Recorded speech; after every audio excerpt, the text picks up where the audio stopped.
In this guide, I'm going to show you guys how to fix no service on iPhone. Let's get started.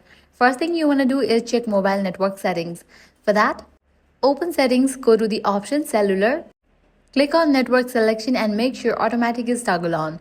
Likewise, go back to mobile data option, then choose voice and data. Set it to 5G on or choose your preferred network type.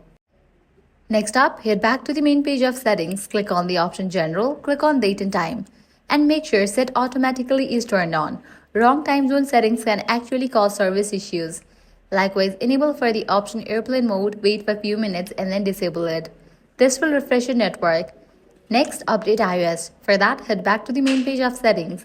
Click on general, click on software update. If any updates are available, just update it. Bug fixes in newer updates often solve the no service issue. Likewise, reset network settings.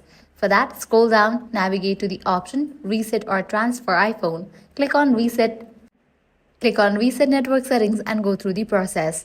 If none of these solutions work, erase all content and settings. For that, click on this option, Erase all content and settings. Make sure to back up your data first. Now click on the option Continue and go with the process. And that's it. These are some fixes for no service on iPhone. If this guide helped you out, do not forget to like, share and subscribe.